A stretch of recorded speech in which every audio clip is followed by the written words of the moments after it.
আসসালামু আলাইকুম। তো বন্ধুরা, আজকে আমি আরও একটি পিঠা রেসিপি নিয়ে চলে এসেছি। তো আজকে আমি চাল ডাল বাটার ঝামেলা ছাড়াই নরম তুলতুলে সরু চাকলি পিঠা তৈরি করে দেখাবো।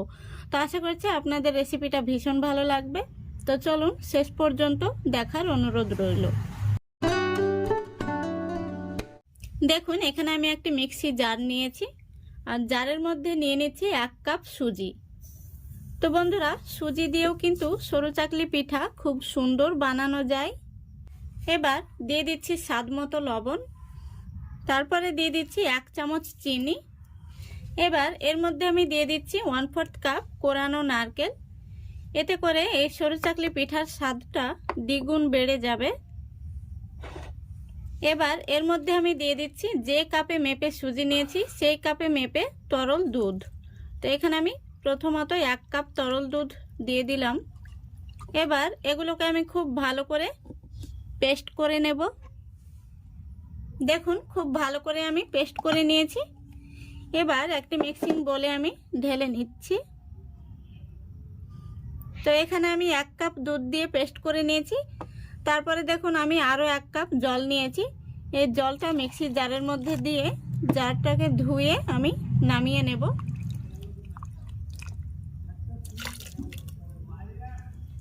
এবার খুব ভালো করে এই চামচ দিয়ে এভাবে মিক্স করে নিতে হবে। তো বন্ধুরা, এখানে আমি 1 কাপ সুজির সঙ্গে 1 কাপ দুধ আর 1 কাপ জল ব্যবহার করেছি। দেখুন, আমি খুব ভালো করে মিক্স করে নিয়েছি। তো যেহেতু এর মধ্যে সুজি দেওয়া রয়েছে, তাই সুজিটা ফুলে ওঠার জন্য কিছুটা সময় দিতে হবে। তো এখানে আমি ব্যাটারটিকে ঢাকা দিয়ে রেস্টে রেখে দিচ্ছি 10 মিনিটের জন্য। বন্ধুরা, 10 মিনিট হয়ে গেছে। দেখুন, আমি একটি চামচ দিয়ে দেখিয়ে দিচ্ছি। সুজির ব্যাটারটি কিন্তু এরকম হবে, এই দেখুন। তো চলুন এবার আমি পিঠাগুলো তৈরি করে নেব। দেখুন, গ্যাসটা অন করে আমি ফ্রাই প্যান বসিয়ে দিয়েছি। ফ্রাই প্যানের মধ্যে দিয়ে দিচ্ছি সামান্য পরিমাণে সাদা তেল। এখানে আমি একটি টিস্যু পেপার ভাঁজ করে নিয়েছি। তেলটা খুব ভালো করে আমি টিস্যু পেপার দিয়ে মুছে নিচ্ছি। দেখুন, গ্যাসের ফ্লেমটা আমি লো ফ্লেমে রেখেছি। এবার আমি চামচে করে 1 চামচ ব্যাটার দিয়ে দিচ্ছি। তারপরে ফ্রাই প্যানের হাতনটা ধরে এইভাবে আমি গোল করে নিচ্ছি। দেখুন, এই পিঠাগুলো হতে খুব বেশি সময় লাগে না, 1 থেকে 2 মিনিটের মধ্যে পিঠাগুলো হয়ে যায়। দেখুন, পিঠার উপর দিকটা খুব সুন্দরভাবে শুকিয়ে এসছে। এবার আমি একটি স্প্যাচুলা নিয়েছি। স্প্যাচুলা দিয়ে এই পিঠার ধারগুলোকে ছাড়িয়ে দিচ্ছি। পিঠাগুলো কিন্তু খুব সহজেই ভাঁজ করে নেওয়া যায়। দেখুন কত সুন্দর হয়েছে। দেখুন, আমি কত সুন্দর করে ভাঁজ দিয়ে নিলাম, আর পিঠাগুলো একদম সাদা ধবধবে হয়েছে। এই দেখুন কত সুন্দর হয়েছে পিঠাটা। দেখুন, এই পিঠাগুলো একদম নরম তুলতুলে হয় আর খেতেও হয় ভীষণ ভালো। একটি পিঠা তৈরি হয়ে গেল। আমি আবারও সেই টিস্যু পেপারটা দিয়ে ফ্রাই প্যানটা মুছে নিচ্ছি। আমি আপনাদের আরও একটি পিঠা তৈরি করে দেখিয়ে দিচ্ছি। আবারও আমি দিয়ে দিচ্ছি 1 চামচ ব্যাটার। তারপরে ফ্রাই প্যানের হাতনটা ধরে ঠিক একইভাবে আমি গোল করে নিচ্ছি।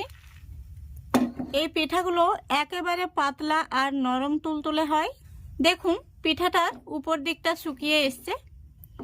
আবারও আমি স্প্যাচুলা দিয়ে সাইডটাকে ছাড়িয়ে দিচ্ছি। পিঠাগুলো কতটা পাতলা হয় দেখুন, এই দেখুন।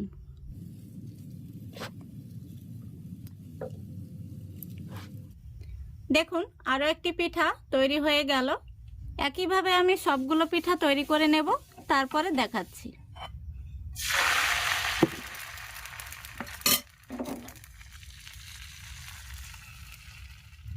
দেখুন, সবগুলো পিঠা তৈরি করে নিয়েছি। দেখতে কত সুন্দর হয়েছে।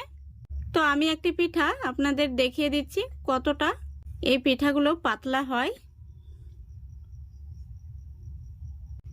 আমার আঙ্গুলগুলো কিন্তু বোঝা যাচ্ছে, দেখুন, পিঠার উপর থেকে। আর এই পিঠাগুলো একদম নরম তুলতুলে হয়। পিঠাগুলো বানানো একদমই সহজ। দেখুন, হাতের মধ্যে এইভাবে কিন্তু মুঠো করে নেওয়া যাচ্ছে, এতটাই নরম। এই পিঠাগুলো খেতেও কিন্তু ভীষণ ভালো লাগে।